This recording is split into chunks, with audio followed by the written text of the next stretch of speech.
Assalamualaikum warahmatullahi wabarakatuh. Oke, seperti biasa sebelum dilanjutkan cerita pedang King Dao-nya, bantu Mimin tekan tombol like dan berkomentar. Juga terima kasih sudah dan sebelumnya. Gas. Bab 1391, menjadi kaisar dalam satu langkah, bantai daerah itu. Pria berbaju besi putih itu awalnya terkejut, lalu berkata dengan suara berat, "Tuan, orang ini menanamkan ketertiban. Jika dia membunuh daerah ini, semua makhluk di sini akan bersatu melawannya." Pria berjubah hitam itu berkata dengan tenang, "Ini menarik, bukan?" Lelaki berbaju besi putih itu mengangguk pelan dan tidak berkata apa-apa lagi. Lelaki berjubah hitam itu melangkah maju, membalikkan tangan kanannya, lalu menjatuhkannya tiba-tiba. 10 tanah terlantar. Pada hari ini, tanpa peringatan apapun, sebuah tangan raksasa yang menopang langit tiba-tiba datang dari kedalaman galaksi dan menekan ke arah Ten Wastelans. Dalam sekejap, semua orang di 10 tanah terlantar merasakan langit menjadi gelap dan mereka tidak dapat melihat jari-jari mereka. Semua makhluk hidup mendongak dan menatap tangan raksasa yang menutupi langit dan matahari dengan ngeri. Napas kaisar, semua makhluk hidup menatap tangan raksasa yang mengangkat langit itu dengan penuh keputusasaan. Semua orang di bawah kaisar agung adalah semut. Dan ini sepenuhnya benar.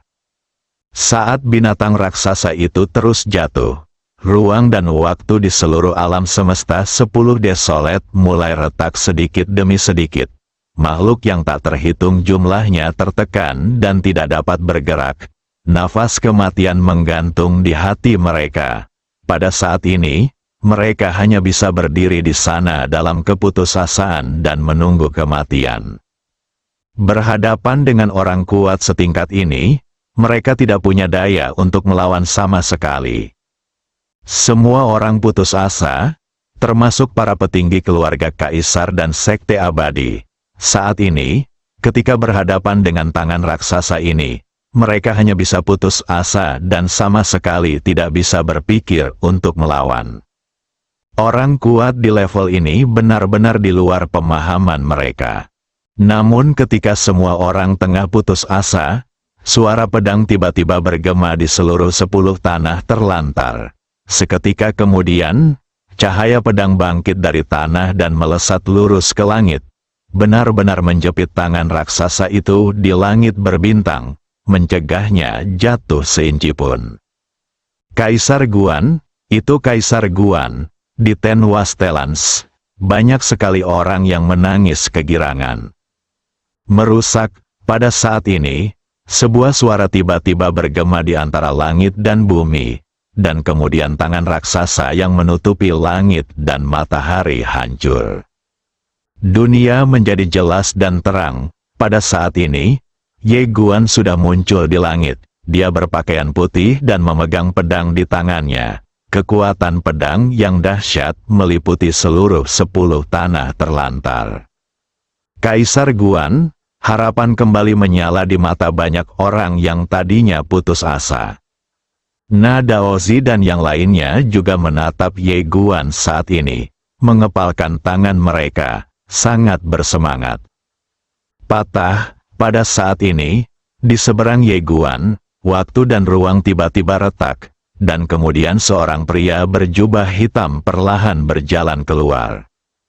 Pria berjubah hitam itu menatap Ye Guan dengan mata tenang. Ye Guan meliriknya tanpa berkata apa-apa. Tiba-tiba mereka berdua menghilang pada saat yang sama. Dalam sekejap, cahaya pedang menenggelamkan seluruh langit. Tetapi di saat berikutnya, sebuah tombak merobek lubang besar di cahaya pedang itu. Kemudian, kekuatan tombak yang mengerikan menyebar dari antara langit dan bumi, meliputi seluruh 10 gurun dalam sekejap. Momentum dan tekanan mengerikan dari Gu secara langsung membuat semua orang di 10 tanah terlantar kesulitan bernapas. Semua orang terkejut, namun sesaat kemudian, seberkas cahaya pedang mencabik-cabik gue. Tekanan pedang yang kuat menyapu antara langit dan bumi, memaksa pria berjubah hitam itu mundur dengan keras. Begitu lelaki berjubah hitam itu berhenti, cahaya pedang setinggi 1000 kaki tiba-tiba jatuh dari atas kepalanya, dan suara robekan itu tidak ada habisnya. Pria berjubah hitam agak terkejut dengan kekuatan Ye Guan. Dia memutar pergelangan tangannya, dan tombak di tangannya tiba-tiba berubah menjadi guntur dan menyerbu langsung ke arah pedang King Xuan milik Ye Guan. Begitu pedang dan tombak bersentuhan, cahaya pedang bercampur cahaya petir tiba-tiba meletus sebagai letusan gunung berapi. Seluruh langit seketika hancur berkeping-keping, berubah menjadi jurang tak berdasar. Ye Guan dan lelaki berjubah hitam keduanya dipaksa mundur dengan keras oleh kekuatan ledakan itu. Setelah Ye Guan berhenti, dia menggoyangkan tangan kanannya sedikit, dan pedang King Xuan bergetar sedikit, langsung menghancurkan sisa kekuatan di sekitarnya. Di kejauhan, lelaki berjubah hitam itu juga berhenti.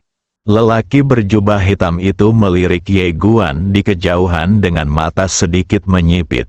Dia sedikit terkejut dalam hatinya, karena dia tidak menyangka bahwa kaisar tempat ini akan begitu pandai bertarung. Bahkan jika dia ditempatkan di tanah lama, dia akan dianggap sebagai orang yang memiliki kekuatan tempur tinggi. Untungnya, dia dikirim. Jika orang lain yang dikirim, saya khawatir dia akan benar-benar memberikan pengalaman kepada orang ini. Ye Guan memegang pedang King Xuan dan perlahan menutup matanya. Meskipun dia tidak berkultivasi, tetapi memiliki jiwa kecil, dia adalah kaisar, karena jiwa kecil telah menjadi satu dengannya. Dan sejak pertempuran dengan Kaisar Fan Zhao, dia tidak pernah bertarung sebaik yang dia lakukan hari ini. Perasaan bertarung, keren abis. Ye Guan tertawa dan melangkah maju. Hanya satu langkah saja, kilatan cahaya pedang telah mencapai bagian depan lelaki berjubah hitam itu. Pria berjubah hitam itu menggoyangkan pergelangan tangannya, dan tiba-tiba puluhan ribu sinar petir keluar dari tombak di tangannya. Keduanya bertarung lagi. Kaisar bertarung. Di suatu tempat di kegelapan bawah, 200 pendekar pedang tengah menyaksikan pertempuran di langit. Ye Guan telah meminta mereka untuk meninggalkan menara kecil di awal, dengan tujuan membiarkan mereka melihat pertempuran di tingkat kaisar.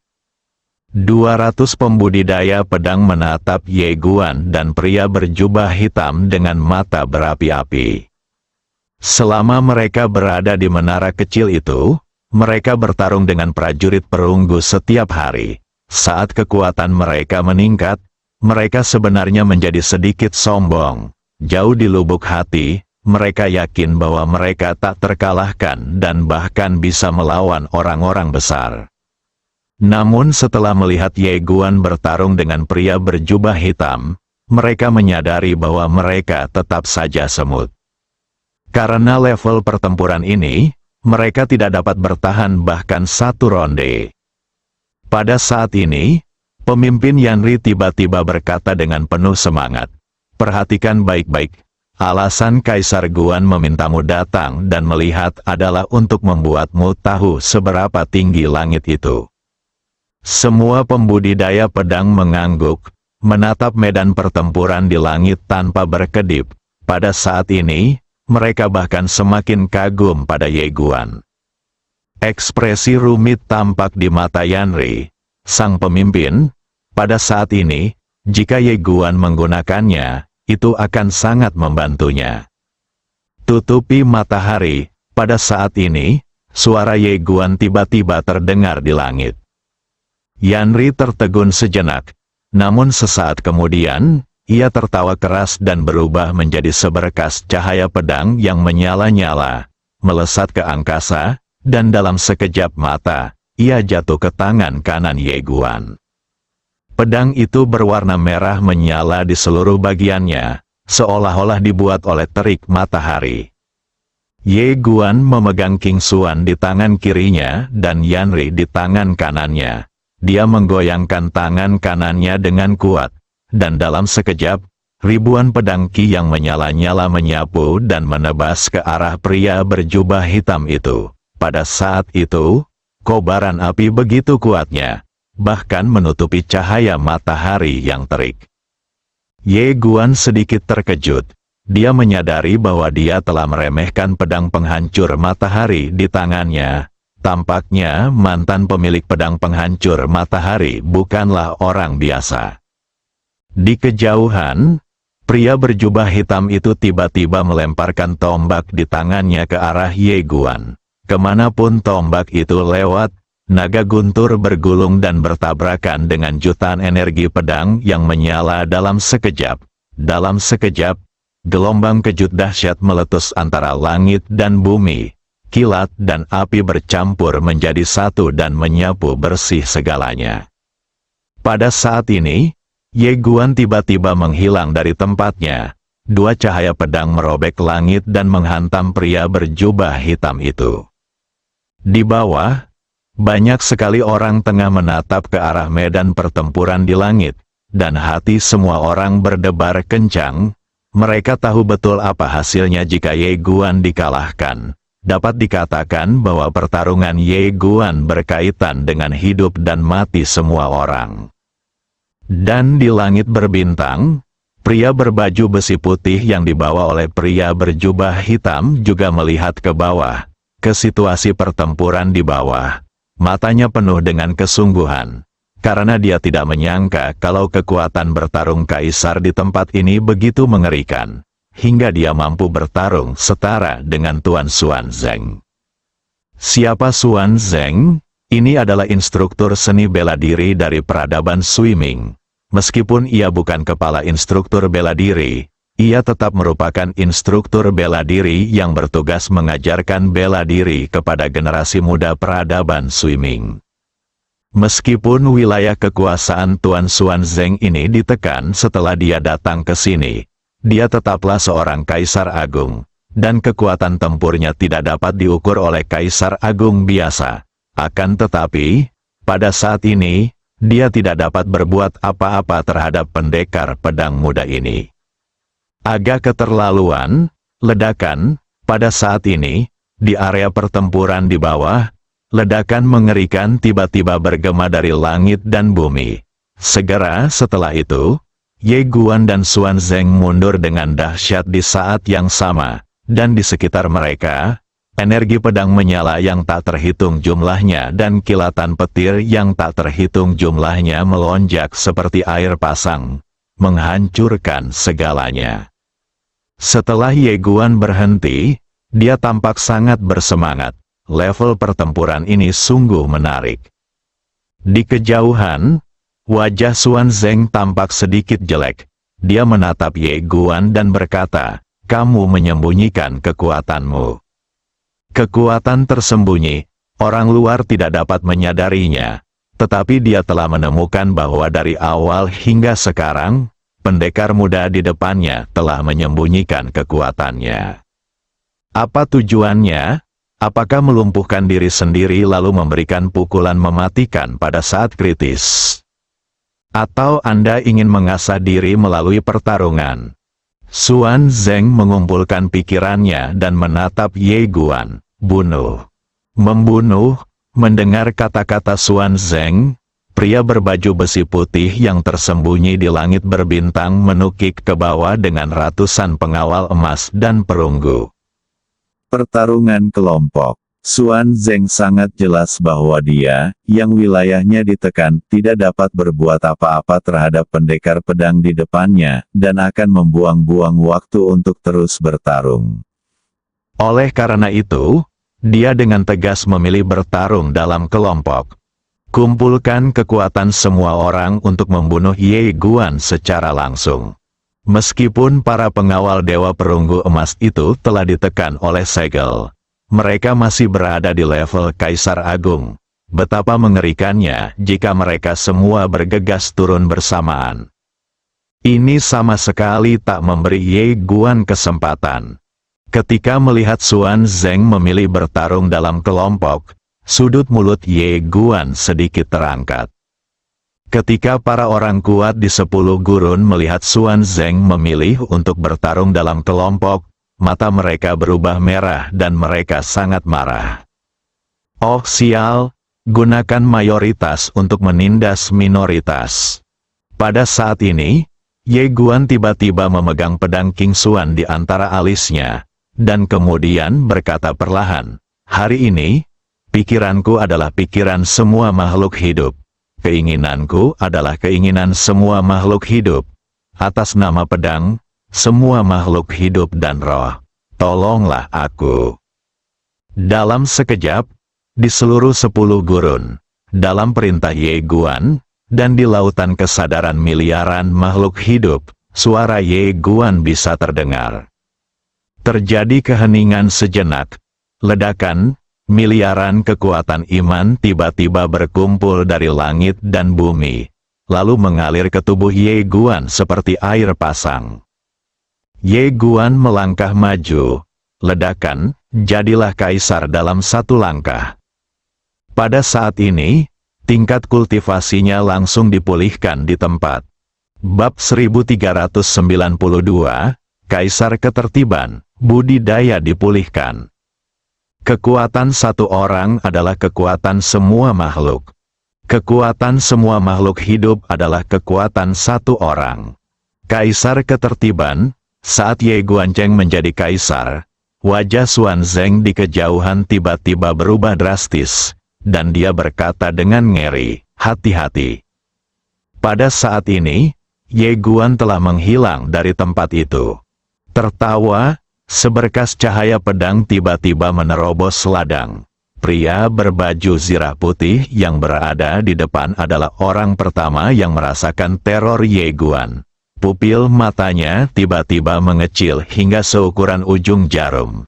Tanpa ragu sedikit pun, dia mengepalkan tangannya dengan kuat. Baju zirah putih di tubuhnya bergetar hebat, lalu berubah menjadi baju zirah raksasa jiwa virtual yang muncul di sekelilingnya, melindunginya bagaikan gunung. Pelindung baju besi hitam, baju zirah ini bukanlah baju zirah biasa, tetapi senjata sihir tingkat tinggi. Dalam peradaban Sui Ming, keberadaan ini sangat langka. Di alam yang sama, jika dia memiliki senjata ajaib ini, dia akan menjadi tak terkalahkan. Dia tidak percaya bahwa pendekar pedang di depannya dapat menghancurkan baju besi hitamnya. Pada saat ini, pedang Ye Guan telah tiba, tertawa. Tanpa halangan apapun, pedang Ye Guan dengan mudah merobek pelindung baju zirah hitamnya, lalu langsung masuk dan menusuk alisnya. Mata lelaki berbaju putih itu membelalak, darah mengucur dari sela-sela alisnya. Dan seketika itu juga menutupi mukanya. Mukanya penuh dengan ketidakpercayaan. Pada saat ini, Ye Guan telah membunuh penjaga emas dan perunggu di belakangnya.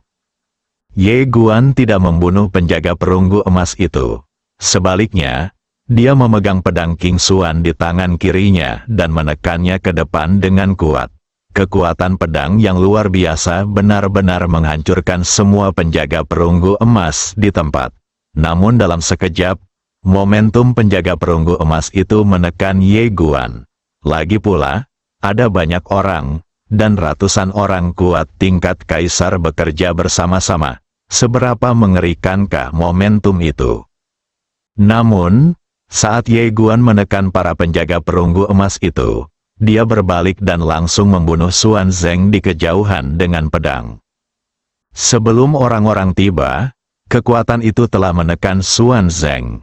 Pada saat ini, pedangnya bukan hanya seorang kaisar agung, dia sendiri juga seorang kaisar agung, dan dia dan pedang King Xuan pada dasarnya adalah satu, dengan pikiran yang sama, dan keduanya bersatu. Kekuatan yang mereka keluarkan tidak sesederhana 1+1.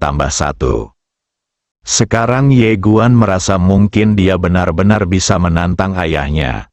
Ketika Xuan Zeng melihat Ye Guan mengarahkan pedang ke arahnya, ekspresinya langsung berubah.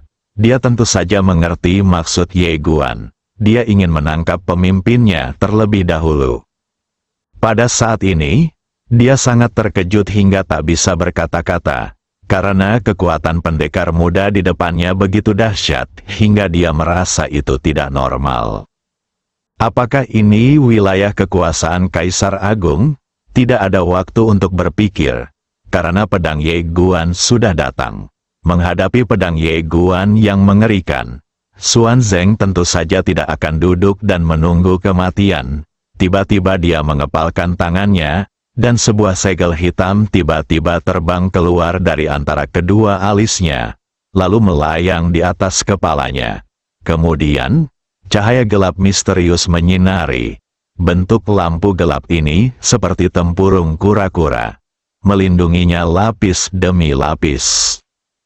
Stempel perwira militer, ini adalah stempel pengangkatannya yang resmi dan juga merupakan benda suci setingkat kaisar abadi. Itu adalah kartu truf terbesarnya.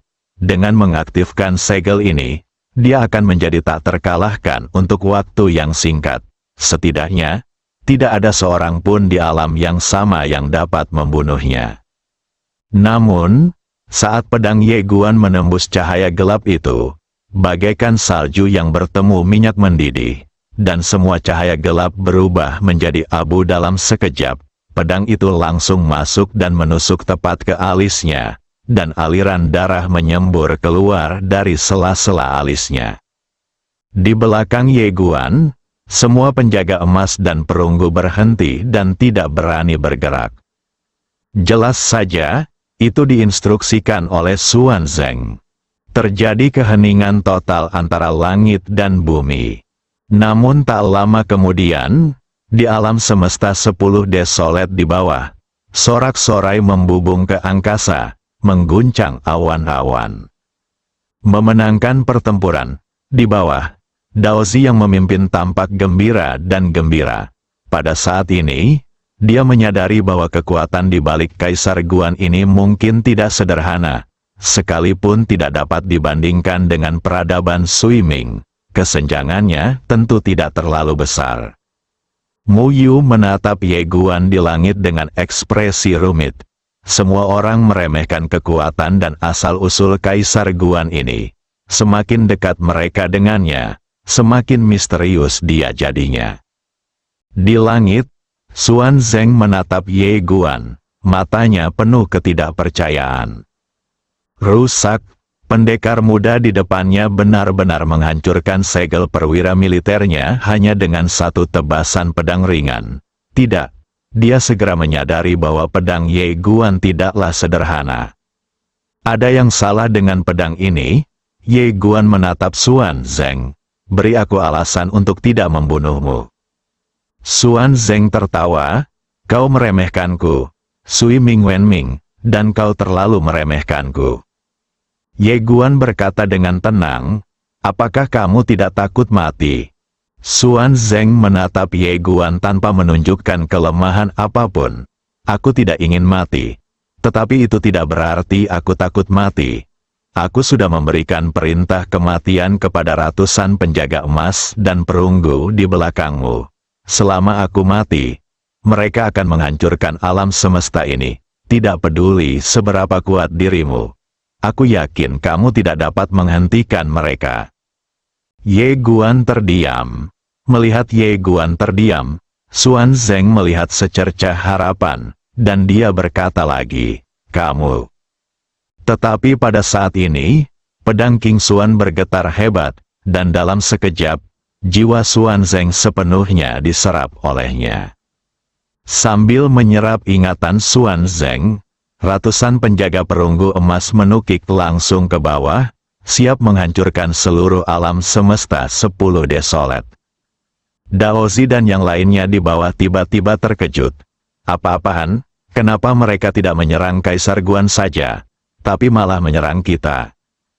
Tetapi pada saat ini, Ye Guan tiba-tiba mulai melafalkan mantra kuno tanpa suara, dan tak lama kemudian, para penjaga perunggu emas yang menukik turun berhenti satu demi satu. Pada saat ini, Semua penjaga emas dan perunggu berada di bawah kendalinya. Melihat penjaga perunggu emas telah berhenti, Daozi dan yang lainnya menghela napas lega.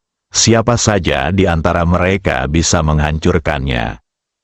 Ye Guan merentangkan kedua telapak tangannya, dan cincin penyimpanan Xuan Zeng serta cincin penyimpanan pria berbaju putih terbang ke tangannya. Dia melihatnya dan menemukan bahwa di dalam cincin penyimpanan Xuan Zeng, terdapat lebih dari 20.000 sumber kaisar tingkat atas dan puluhan ribu kristal kaisar tingkat atas, serta cukup banyak senjata kaisar, namun tidak ada urat nadi kaisar tingkat atas.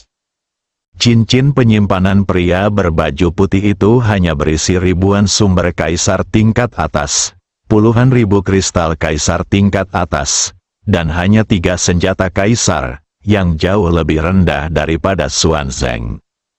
Ye Guan menyingkirkan cincin itu, lalu menoleh untuk melihat Dao Zi di bawah. Meskipun kita telah memenangkan pertempuran ini, hati orang-orang sekarang tidak stabil. Kamu harus segera menjaga ketertiban untuk mencegah siapapun memanfaatkan kekacauan ini untuk melakukan kejahatan. Jika ada yang memanfaatkan kekacauan ini untuk melakukan kejahatan, segera bunuh mereka. Daozi berkata dengan hormat, sesuai perintahmu. Ye Guanze berbalik dan menghilang di tempat, seperti yang dikatakan Ye Guan. Penduduk 10 tanah terlantar saat ini sangat tidak stabil, karena ketika tangan besar itu jatuh sebelumnya, itu hanyalah kiamat. Jika hati manusia tidak stabil, maka akan terjadi kekacauan. Untungnya, di bawah kepemimpinan Daozi, orang-orang kuat dari beberapa keluarga kaisar besar dan beberapa sekte abadi utama keluar untuk menekan situasi dan menstabilkannya. Di sebuah rumah bobrok di pinggiran kota, di halaman, seorang lelaki tua sedang mengayunkan tinjunya. Ketika dia mengayunkan tinjunya, riak-riak muncul di angkasa. Orang ini adalah ayah Gu Chen. Setelah berlatih beberapa saat, lelaki tua itu menyeringai dan berkata, metode Guangxuan ini benar-benar bagus. Saya sekarang sudah menjadi seorang ahli. Dengan kondisi saya saat ini, saya pasti bisa mendapatkan pekerjaan yang bagus. Tak jauh dari situ, perempuan yang tengah mencuci sayur itu tak berbicara, melainkan hanya tersenyum gembira. Sekarang Gu Chen tidak lagi berjudi. Tidak hanya itu, ia juga bergabung dengan Akademi Guangxuan. Kesehatan suaminya makin lama makin membaik. Sekarang dia hanya merasa, kalau dia meninggal seperti ini, dia tidak akan menyesal.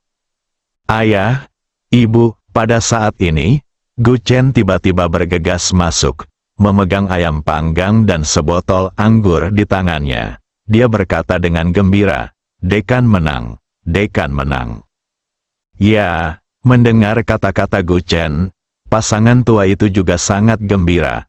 Mereka tahu bahwa si Huang baru saja menghadapi musuh asing dan Dekan sedang berperang melawan musuh. Jadi mereka juga menyumbangkan kekuatan iman mereka yang sedikit. Wanita itu tersenyum. Baginya, akhir dunia terlalu jauh. Bagaimanapun, dengan dukungan Dekan, itu seharusnya tidak menjadi masalah besar.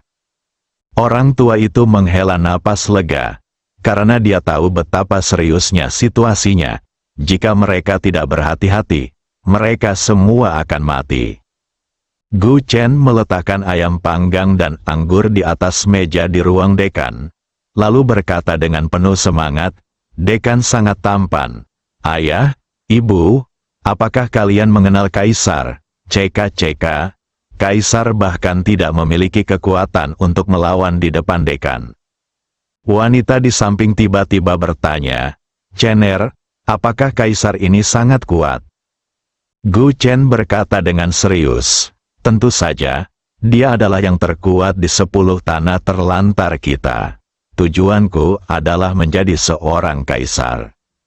Wanita itu tiba-tiba penasaran, "Jika kamu menjadi kaisar, berapa gaji yang bisa kamu dapatkan setiap bulan?" Ekspresi ayah dan anak itu membeku pada saat yang sama. Melihat ekspresi ayah dan anak itu, wanita itu tahu bahwa dia mungkin telah mempermalukan dirinya sendiri. Jadi dia tersenyum canggung dan berkata, "Kaisar juga perlu makan, kan?" Gu Chen tersenyum dan berkata, "Bu, jika putramu menjadi kaisar, uang tidak akan berarti apa-apa bagi kita." Wanita itu melotot ke arah Gu Chen dan berkata, "Omong kosong, kau tidak tahu berapa biaya untuk menikahi seorang istri sekarang. Sebelumnya, tetangga kita Li Yue, putranya jatuh cinta pada seorang gadis. Kau tahu berapa biaya hadiah pertunangannya? Harganya 1000 kristal abadi. Bukan hanya itu, dia juga meminta sebuah rumah di kota pertama. Ya Tuhan! Rumah terburuk di kota pertama sekarang harganya lebih dari 200.000 kristal abadi." Sambil berbicara, dia mendesah, "Gaji bulanan ayahmu paling banyak hanya 40 atau 50 yuan. Setelah dikurangi biaya, bahkan jika ayahmu bekerja seperti sapi atau kuda, dia harus bekerja selama puluhan tahun untuk membeli rumah. Hei! Kenapa menikah sekarang dikaitkan dengan rumah?" Gu Chen buru-buru menghibur. "Bu, jangan khawatir tentang ini, putramu sekarang telah bergabung dengan Akademi Guangxuan." Wanita itu melotot ke arah Gu Chen dan menyela, "Meskipun kamu sekarang telah bergabung dengan Akademi Guangxuan, reputasimu buruk. Aku pergi mencari seseorang untuk menjadi mak comblang." Ketika mereka mendengar itu mereka berkata, "Ah, itu anak penjudi itu.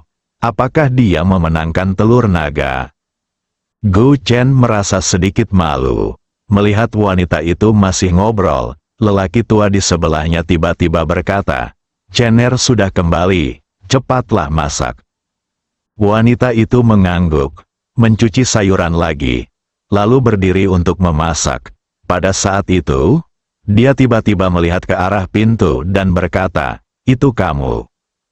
Di pintu, berdiri seorang pria, itu Ye Guan. Mendengar kata-kata wanita itu, Gu Chen dan lelaki tua itu menoleh untuk melihat ke arah pintu.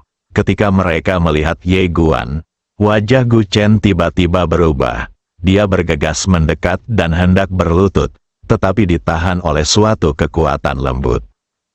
Ye Guan tersenyum sedikit. Dia melirik anggur dan makanan di atas meja dan bertanya, "Apakah kita akan mulai makan?" Gu Chen berkata dengan gugup, "Pengadilan." Ye Guan tersenyum dan berkata, "Kamu bisa memanggilku Ye Guan saja. Aku akan makan denganmu, oke?" Gu Chen ingin mengatakan sesuatu, tetapi wanita di sampingnya berkata dengan cepat, "Cener, apa yang masih kamu lihat? Biarkan temanmu duduk. Aku akan segera memasak." Sambil berbicara, dia segera berjalan ke kompor di dekatnya dan mengambil sepotong daging asap dari balok. Ye Guan tersenyum, lalu berjalan ke samping. Saat hendak duduk, Gu Chen bergegas mendekat dan hendak menyeka kursi dengan lengan bajunya. Namun dihentikan oleh Ye Guan. Dia langsung duduk, lalu menatap Gu Chen yang sedikit gugup, dan tersenyum, "Kamu tidak harus rendah hati untuk menghormati orang lain. Menjadi rendah hati akan menunjukkan sikap tunduk. Bersikaplah sopan dan terkendali." Setelah mendengar kata-kata Ye Guan, Gu Chen ragu-ragu sejenak, lalu duduk juga. Ye Guan menatap lelaki tua di seberangnya dan berkata sambil tersenyum, "Orang tua, kamu juga duduk." Meskipun lelaki tua itu sedikit gugup, bagaimanapun juga dia telah melihat sebagian dunia. Ditambah lagi, Ye Guan sangat santai, jadi dia tidak banyak berpikir dan langsung duduk. Ye Guan menatap Gu Chen dan tersenyum. "Bagaimana kabarmu di akademi akhir-akhir ini?" Gu Chen juga sedikit santai dan tersenyum. "Untungnya, saya akan berpartisipasi dalam penilaian mahasiswa eksternal bulan depan." "Ye Guandao, apakah kamu percaya diri?" Gu Chen segera mengangguk, "Ya." Ye Guan tersenyum dan berkata, "Masih bertaruh?" Gu Chen dengan cepat menggelengkan kepalanya, "Tidak, tidak." Sambil berbicara, dia tersenyum pahit dan berkata, "Dekan itu benar. Kita seharusnya tidak menggantungkan masa depan dan harapan kita pada keberuntungan yang semu. Saat itu saya dirasuki setan dan tidak mendengarkan nasihat baik dekan. Sayang sekali." Ye Guan mengangguk, belum terlambat untuk berubah sekarang. Sambil berbicara, dia mengeluarkan sebuah cincin penyimpanan dan menyerahkannya kepada Gu Chen. Ada beberapa buku sejarah di dalamnya. Kamu bisa membaca lebih banyak lagi. Selain itu, ada juga buku metode Guangxuan yang sudah aku beri anotasi. Itu akan membantu latihanmu saat ini. Gu Chen buru-buru berdiri dan hendak memberi hormat, namun dihentikan oleh Ye Guan. Ia tersenyum dan berkata, "Saya pernah mengatakan sesuatu kepada seorang saudara yang sangat baik. Saya katakan kepadanya bahwa tujuan didirikannya ordo ini adalah untuk mencegah generasi muda generasi ini kehilangan harapan akan masa depan. Jika suatu hari nanti Anda melangkah lebih jauh, saya harap Anda dapat mengingat kalimat ini." Melihat Ye Guan memperlakukannya seperti ini, Gu Chen sangat tersentuh. Dia berkata dengan serius, "Saya akan mengingat kata-kata dekan di hati saya." Ye Guan mengangguk. Pada saat ini, Ibu Gu Chen membawakan beberapa hidangan. Dia menyeka tangannya dengan celemeknya, lalu tersenyum dan berkata, "Agak terburu-buru, jadi tidak banyak hidangan. Xiao Guan, jangan pedulikan itu." Sambil berbicara, dia dengan hati-hati mendorong 2 piring daging di depan Ye Guan. Pemandangan kecil, mendengar perkataan wanita itu, wajah Gu Chen dan pria tua itu berkedut. Ye Guanze tersenyum dan berkata, "Bibi, kamu terlalu sopan. Ayo, kita makan." Setelah makan, Gu Chen dan lelaki tua itu sangat gugup, tetapi wanita itu tidak gugup sama sekali. Dia menarik Ye Guan ke samping dan mengobrol tentang berbagai masalah keluarga. Dia sangat berterima kasih kepada Ye Guan, karena jika Ye Guan tidak membawa obat, kuburan suaminya pasti sudah ditutupi rumput sekarang. Tidak hanya itu saja, tetapi juga karena Gu Chen memiliki teman seperti itu di dekatnya. Setiap orang tua berharap bahwa teman-teman anak-anaknya adalah orang-orang luar biasa. Setelah menyelesaikan makan, Ye Guan hendak pergi. Keluarga Gu Chen yang berjumlah 3 orang mengantarnya sampai pintu. Pada saat ini, wanita itu tampak memikirkan sesuatu. Dia mengeluarkan jimat dari dadanya dan meletakkannya di tangan Ye Guan, sambil berkata dengan serius, "Xiao Guan, ini adalah jimat berkat Kaisar Agung yang aku minta di kuil sebelah Akademi Guangxuan. Ku dengar jimat ini sangat mujarab. Jika kau memakainya, Kaisar Agung akan memberkatimu." Bersambung.